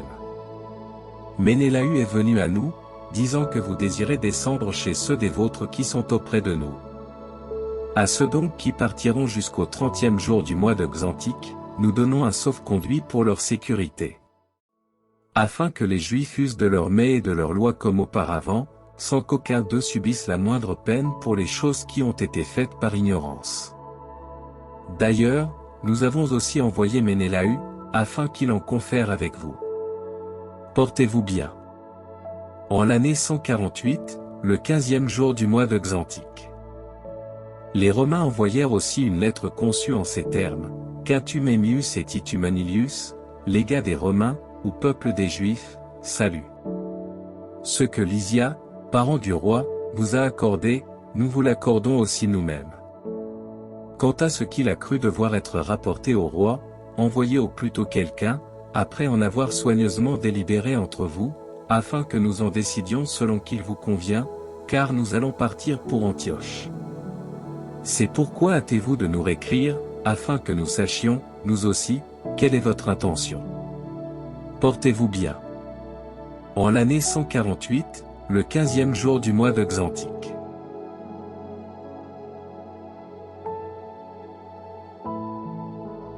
Deuxième livre des Maccabées, chapitre 12. Ce traité ayant été conclu, Lysia s'en retourna vers le roi, et les Juifs se livraient aux travaux des champs. Mais ceux qui étaient demeurés dans le pays, Timothée et Apollonius, fils de Génu, et de plus Jérôme, Démophon et Nicanor, gouverneurs de Chypre, ne les laissaient point vivre en paix ni en repos. Cependant les habitants de Joppé commirent le crime que voici. Ils prièrent les Juifs avec lesquels ils habitaient de monter, avec leurs femmes et leurs enfants, sur des barques qu'ils avaient préparées, comme s'il n'y avait aucune inimitié entre eux. Conformément à l'édit arrêté d'une commune voie par la ville, ceux-ci y consentirent, n'ayant aucun soupçon à cause de la paix, mais lorsqu'ils se furent avancés en pleine mer, ils n'en noyèrent pas moins de 200. Lorsque Juda eut appris qu'on avait commis cette cruauté contre les gens de sa nation, il donna des ordres à ceux qui étaient avec lui, et après avoir invoqué Dieu, le juste juge, il marcha contre les meurtriers de ses frères, il brûla leurs ports pendant la nuit, mit le feu aux embarcations, et fit périr par l'épée ceux qui s'étaient échappés des flammes. Après avoir fait cela, il partait dans le dessein de revenir et d'exterminer tous les habitants de Joppé. Mais, ayant appris que ceux de Jamnia voulaient agir de la même manière envers les Juifs qui demeuraient avec eux, il surprit aussi les habitants de Jamnia pendant la nuit, et brûla leurs ports avec leurs vaisseaux, de sorte que la lumière du feu s'aperçut à Jérusalem, à la distance de 240 stades. Lorsqu'ils furent partis de là, ayant déjà franchi 9 stades et marchant contre Timothée, ils furent attaqués par les Arabes, qui avaient 5000 fantassins et 500 cavaliers. Et après un rude combat, qui se termina heureusement, grâce au secours de Dieu, les Arabes survivants, vaincus, demandèrent à Juda de leur tendre la main, promettant de donner des pâturages et de procurer d'autres avantages. Juda, croyant qu'il serait vraiment utile en beaucoup de choses, leur promit la paix, et après lui avoir serré la main, ils s'en retournèrent dans leur tente. Il attaqua aussi une place forte, nommée Casphin, défendue par des ponts et entourée de remparts, où habitait un mélange de diverses nations. Or ceux qui étaient à l'intérieur, se confiant en la force des remparts et dans l'abondance des provisions, se montraient insouciants, accablaient Juda d'injures, blasphémaient et proféraient des paroles détestables. Mais Machabée ayant invoqué le grand prince du monde, qui au temps de Josué renversa Jéricho sans bélier et sans machine, s'élança avec furie sur les remparts. Et ayant pris la ville par la volonté du Seigneur, il y fit un carnage indicible, de sorte que les temps voisins, qui avaient 2 stades de large, semblaient couler du sang des morts. De là ils franchirent 750 stades et vinrent à Charaka, vers les Juifs qui étaient appelés Tubianéens. Et ils ne purent prendre Timothée en ces lieux-là, car n'ayant rien pu y faire, ils s'en étaient retournés après avoir laissé en un certain lieu une garnison très forte.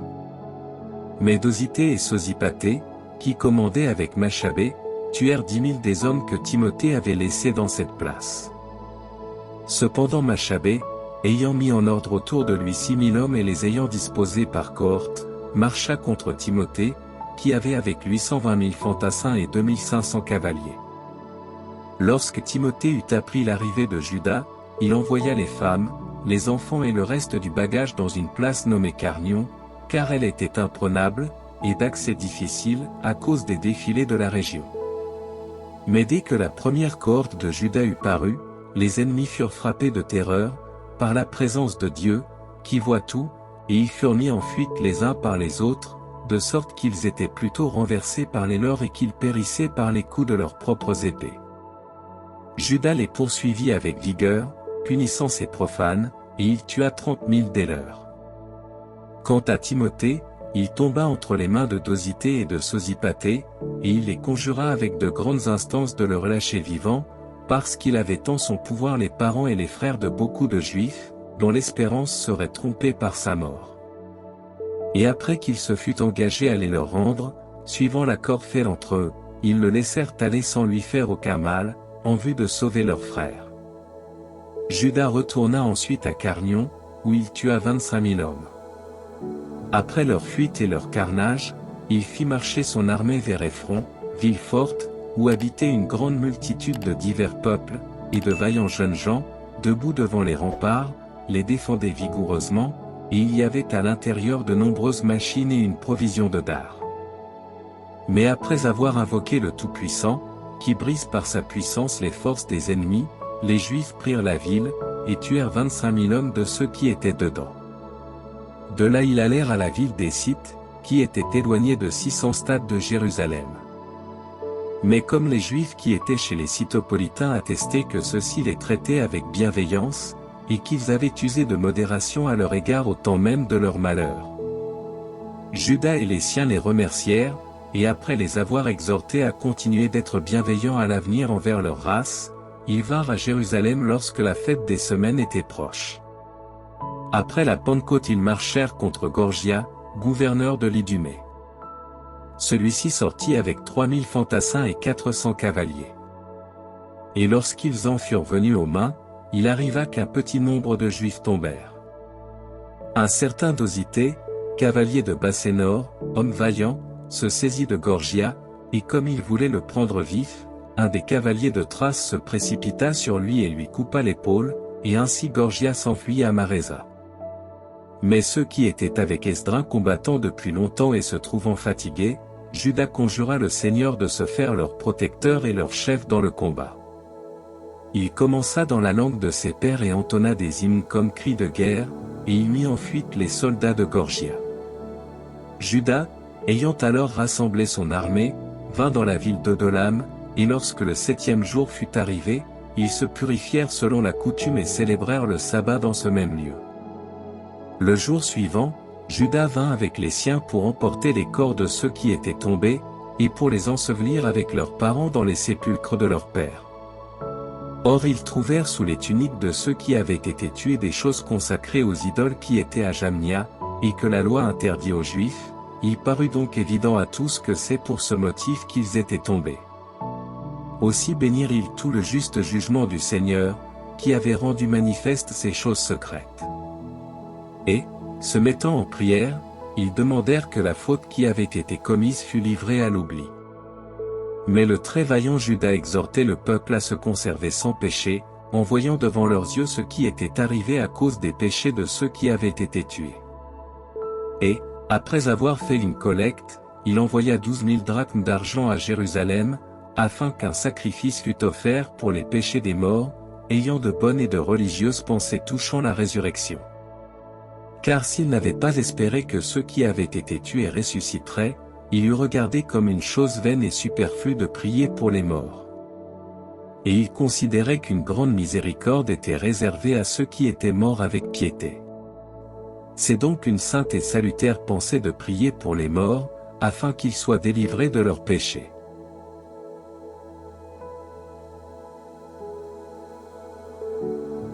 Deuxième livre des Maccabées, chapitre 13. La 149e année, Juda apprit qu'Antiochus Sopator marchait avec une armée nombreuse contre la Judée. Accompagné de Lysia, régent et premier ministre du royaume, et qu'il avait avec lui 110 000 fantassins et 5 000 cavaliers, 22 éléphants et 300 chars armés de faux. Ménélaü se joignit à eux, et avec une grande dissimulation il faisait des prières à Antiochus, non pour le salut de sa patrie, mais dans l'espoir d'obtenir la souveraine autorité. Mais le roi des rois suscita le cœur d'Antiochus contre ce pécheur, et Lysia lui ayant insinué que c'était lui qui était la cause de tous les maux, il ordonna, ainsi que c'est la coutume chez eux, qu'on l'arrêtât et qu'on le fît mourir dans le même lieu. Or il y avait en cet endroit une tour de 50 coudées, qui était entourée de toutes parts d'un monceau de cendres, et du haut de laquelle on voyait un précipice. Il ordonna que ce sacrilège fût précipité de là dans la cendre, tous le poussant à la mort. C'est ainsi que mourut ce prévaricateur de la loi, et que Ménélaü ne fut pas mis en terre. Et cela en toute justice, car comme il avait commis beaucoup de crimes envers l'autel de Dieu, dont le feu et la cendre étaient saints, il fut lui-même condamné à mourir dans la cendre. Cependant le roi s'avançait transporté de fureur, pour se montrer pire que son père à l'égard des Juifs. Juda, l'ayant appris, commanda au peuple d'invoquer jour et nuit le Seigneur, afin qu'il les assistât alors, comme il avait toujours fait. Car il craignait d'être privés de leur loi, de leur patrie et du Saint-Temple, et afin qu'il ne permît pas que le peuple, qui commençait seulement à respirer un peu, fût assujetti de nouveau aux nations blasphématrices. Tous firent donc cela ensemble, et implorèrent la miséricorde du Seigneur par leurs larmes et par leurs jeûnes, se tenant prosternés durant 3 jours, alors Juda les exhorta à se tenir prêts. Et lui, il résolut avec les anciens de marcher contre le roi, avant qu'il eût fait entrer son armée dans la Judée et qu'il se fût rendu maître de la ville, et d'abandonner au jugement du Seigneur l'issue de l'entreprise. Remettant donc toutes choses au pouvoir de Dieu, créateur du monde, et ayant exhorté les siens à combattre vaillamment et jusqu'à la mort, pour les lois, le temple, la ville, la patrie et les citoyens, il fit camper son armée près de Modin. 15. Et après avoir donné aux siens pour mot d'ordre la victoire de Dieu, et choisi les plus braves d'entre les jeunes gens, il attaqua pendant la nuit le quartier du roi, et tua dans son camp 4000 hommes, et le plus grand des éléphants avec ceux qu'il portait. Et ayant rempli le camp des ennemis d'un grand effroi et de trouble, ils s'en retournèrent après cet heureux succès. Cela eut lieu à la pointe du jour, le Seigneur assistant Juda de sa protection. Mais le roi, ayant fait cet essai de l'audace des Juifs, tâchait de surmonter par stratagème la difficulté des lieux. Il vint donc mettre le siège devant Bethsura, qui était une place forte des Juifs, mais il fut repoussé, renversé, affaibli. Cependant Juda envoyait aux assiégés les choses nécessaires. Mais un certain Rhodocus, de l'armée des Juifs, révéla les secrets aux ennemis, il fut recherché, arrêté et enfermé. Le roi parlementa de nouveau avec ceux qui étaient dans Bethsura, leur donna la main, la reçut d'eux et s'en alla. Il combattit contre Juda, et fut vaincu. Mais ayant appris que Philippe, qui avait été laissé à la tête des affaires, s'était révolté à Antioche, il en fut consterné, il supplia les Juifs, se soumit à eux, et jura tout ce qui parut juste, et après cette réconciliation il offrit un sacrifice, honora le temple et y offrit des dons. Il embrassa Machabée, et le fit chef et prince depuis Ptolémaï jusqu'aux Géréniens. Mais, lorsqu'il fut venu à Ptolémaï, les habitants supportèrent avec peine le traité d'amitié, s'indignant par crainte que leur propre alliance ne fût rompue. Alors Lysia monta sur le tribunal, exposa les raisons et apaisa le peuple, puis il retourna à Antioche. Et c'est ainsi qu'eurent lieu le départ et le retour du roi.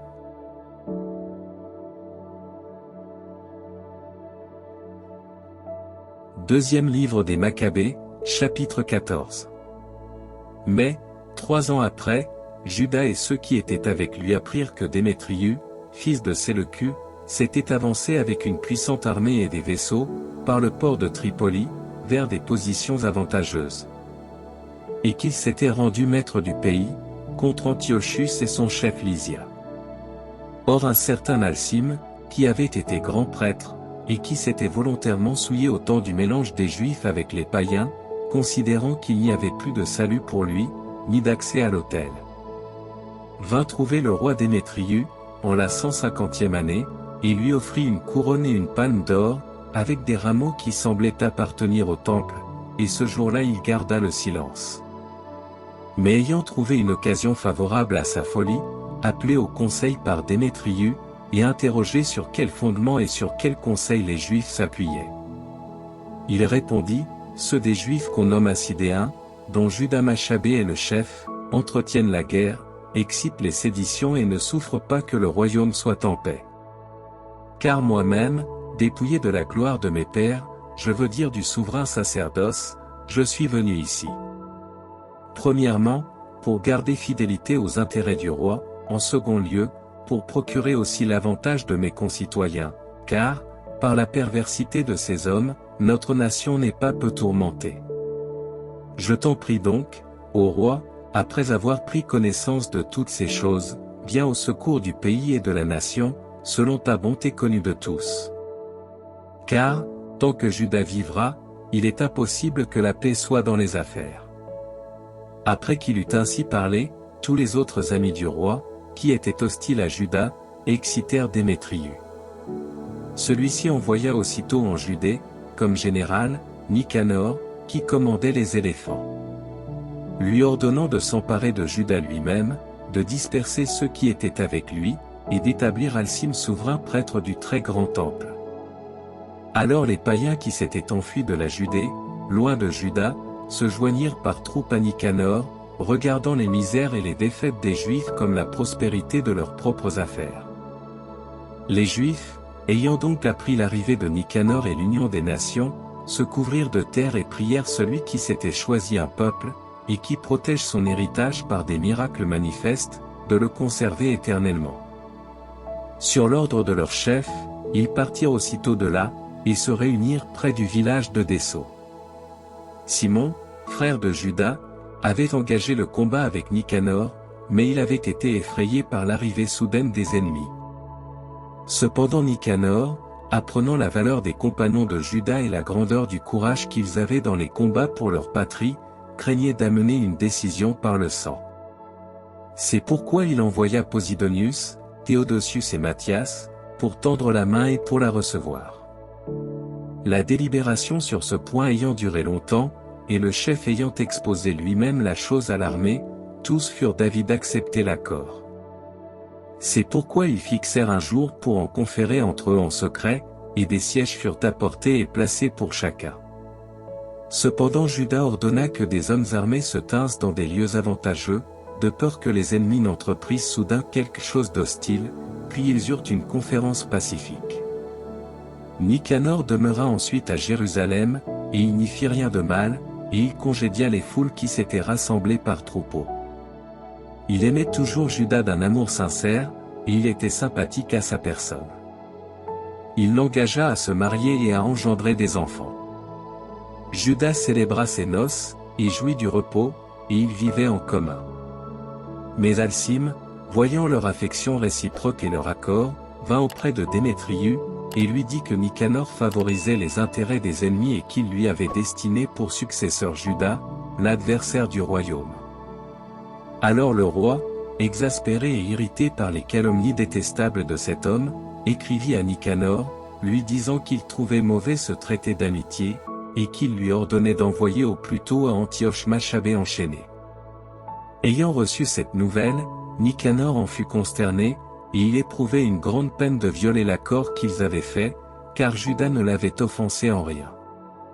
Mais, parce qu'il ne pouvait résister au roi, il cherchait une occasion favorable pour exécuter l'ordre. Cependant Machabée, voyant que Nicanor le traitait plus durement, et que, lorsqu'il s'abordait, il se montrait plus fier que de coutume, comprit que cette dureté n'avait pas une bonne cause, il réunit quelques-uns des siens, et se déroba à Nicanor. Lorsque celui-ci sut que Judas avait pris courageusement les devants, il vint au très grand et très saint temple, et tandis que les prêtres offraient les victimes ordinaires, il ordonna qu'on lui livrât Machabée. Comme il disait avec serment qu'il ne savait pas où était celui qu'il cherchait, il étendit la main vers le temple.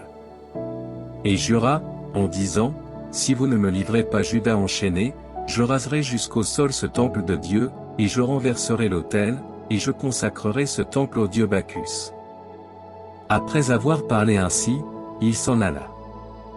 Or les prêtres, et tendant leurs mains vers le ciel, invoquaient celui qui avait toujours été le protecteur de leur nation, en disant: Seigneur de toutes choses, qui n'avez besoin de rien, vous avez voulu que le temple de votre demeure fût parmi nous.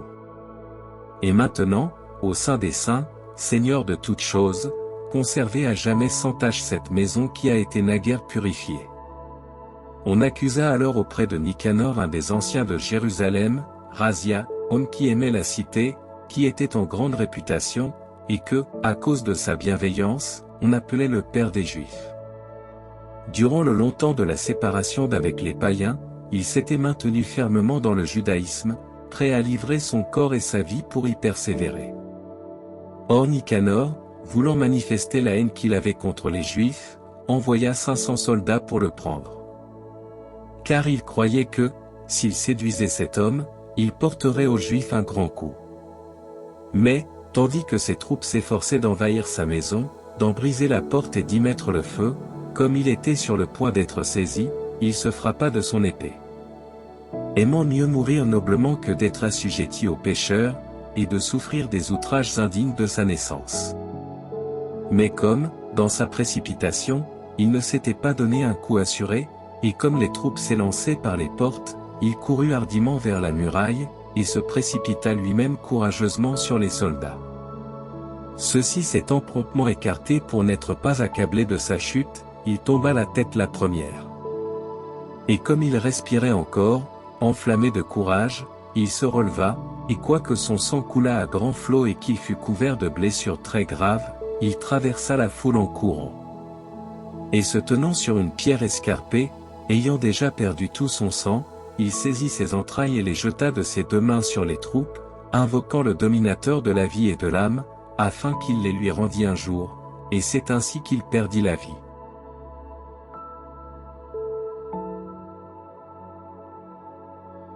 Deuxième livre des Maccabées, chapitre 15. Or Nicanor, ayant appris que Juda était sur les terres de la Samarie, résolut de l'attaquer de toute sa force le jour du sabbat. Et comme les Juifs qui le suivaient par nécessité disaient, n'agis pas si fièrement ni d'un manière si barbare, mais rends honneur au jour de la sanctification, et révère celui qui voit toutes choses. Ce malheureux demanda s'il y avait dans le ciel un maître, qui eût commandé de célébrer le jour du sabbat. Eux lui ayant répondu, il est un Seigneur vivant et puissant dans le ciel, qui a ordonné de célébrer le 7e jour. Il dit, moi aussi je suis puissant sur la terre, et j'ordonne de prendre les armes et d'accomplir les affaires du roi. Néanmoins il ne parvint pas à exécuter son dessein. Nicanor, parvenu au comble de l'orgueil, avait pensé à ériger un trophée à toutes ses victoires sur Juda. Mais Machabée espérait toujours avec une entière confiance que Dieu lui enverrait du secours. Et il exhortait les siens à ne pas craindre l'approche des nations, mais à se souvenir des assistances qu'ils avaient reçues du ciel, et à espérer, maintenant encore, que le Tout-Puissant leur procurerait la victoire. Leur ayant donné des instructions tirées de la loi et des prophètes, et leur ayant rappelé les combats qu'ils avaient soutenus auparavant, il les rendit plus assurés. Après avoir relevé ainsi leur courage, il leur représenta en même temps la perfidie des nations et leur violation des serments. Il arma donc chacun d'eux, non à l'aide de boucliers et de dards, mais au moyen de paroles et d'exhortations excellentes, leur rapportant un songe digne de foi, par lequel il les réjouit tous. Or voici quelle était cette vision: Onia, qui avait été grand prêtre, homme bon et doux, d'un aspect vénérable, modéré dans ses mœurs, agréable dans ses discours, et qui dès son enfance s'était exercé dans les vertus, étendait les mains et priait pour tout le peuple juif. Ensuite avait paru un autre homme, distingué par son âge et par sa gloire, et environné d'une grande majesté. Et Onia, prenant la parole, avait dit, celui-ci est l'ami de ses frères et du peuple d'Israël, c'est lui qui prie beaucoup pour le peuple et pour toute la ville sainte, c'est Jérémie, le prophète de Dieu. Et Jérémie avait étendu la main droite, et avait donné à Juda une épée d'or, en disant: Prends ce saint glaive comme un présent de Dieu, avec lequel tu renverseras les ennemis de mon peuple Israël. Étant donc excité par ces excellentes paroles de Juda, qui était capable de relever l'enthousiasme et d'animer le courage des jeunes gens, ils résolurent de se défendre et de combattre vigoureusement, afin que la valeur décidât des affaires, parce que la ville sainte et le temple étaient en péril.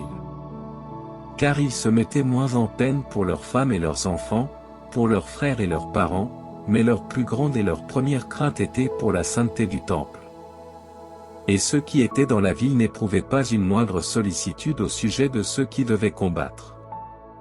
Et comme tous attendaient une prochaine décision et que les ennemis étaient en présence, l'armée rangée en bataille, les bêtes et les cavaliers placés en un lieu convenable. Machabée, considérant la multitude qui approchait, l'appareil des armes diverses et la férocité des animaux, étendit les mains vers le ciel, et invoqua le Seigneur qui fait des prodiges, qui donne la victoire non selon la puissance des armes, mais comme il lui plaît, à ceux qui en sont dignes. Dans son invocation, il parla ainsi, vous, Seigneur, qui avez envoyé votre ange sous Ézéchia, roi de Juda, et qui avez tué 185 000 hommes de l'armée de Sénachérib. Maintenant aussi, dominateur des cieux, envoyez votre bon ange devant nous, avec la terreur et l'effroi de la puissance de votre bras. Afin que ceux qui s'avancent, en blasphémant, contre votre saint peuple, soient frappés de crainte. Et c'est ainsi qu'il pria. Cependant Nicanor, et ceux qui étaient avec lui, s'approchaient au son des trompettes et des chants. Mais Judas, et ceux qui étaient avec lui, ayant invoqué Dieu, engagèrent la lutte en priant. Ainsi, combattant de la main et priant le Seigneur dans leur cœur, ils ne tuèrent pas moins de 35 000 hommes, comblés de joie par la présence de Dieu. Le combat étant fini, tandis qu'ils s'en retournaient avec joie, ils reconnurent que Nicanor était tombé, couvert de ses armes. Ils poussèrent alors des cris, et il y eut un moment d'émotion, et ils bénissaient le Seigneur Tout-Puissant dans la langue de leur père. Judas, qui était toujours près de corps et d'esprit à mourir pour ses concitoyens, ordonna de couper la tête de Nicanor, et sa main avec l'épaule, et de les porter à Jérusalem. Lorsqu'il y fut arrivé, il fit assembler ses concitoyens et les prêtres auprès de l'autel, et il appela aussi ceux qui étaient dans la citadelle. Et leur ayant montré la tête de Nicanor et la main criminelle qu'il avait étendue contre la maison sainte du Dieu Tout-Puissant, en se glorifiant avec insolence. Il ordonna aussi de couper la langue de l'impie Nicanor en petits morceaux, et de la donner à manger aux oiseaux, et de suspendre devant le temple la main de cet insensé. Tous bénirent donc le Seigneur du ciel, en disant, « Béni soit celui qui a conservé sa demeure sans souillure. » Il suspendit aussi la tête de Nicanor au somme de la citadelle, afin qu'elle fût un signe évident et manifeste du secours de Dieu. C'est pourquoi tous décidèrent d'un commun consentement que ce jour ne passerait point sans solennité. Et qu'on le célébrerait le 13e jour du mois Adar, qui est appelé, dans la langue syriaque, la veille du jour de Mardochée. Les choses s'étant donc ainsi passées au sujet de Nicanor, et depuis ce temps la ville ayant été possédée par les Hébreux, moi aussi je finirai par là mon récit. Et s'il est bien, et tel que l'histoire le demande, c'est ce que je souhaite moi-même, si au contraire il est moins digne du sujet, c'est à moi qu'on doit l'attribuer. Car, comme il est nuisible de boire toujours du vin ou toujours de l'eau, et qu'il est délicieux d'en user successivement, de même, un discours ne plairait pas au lecteur, s'il était toujours parfait. Je terminerai donc ici.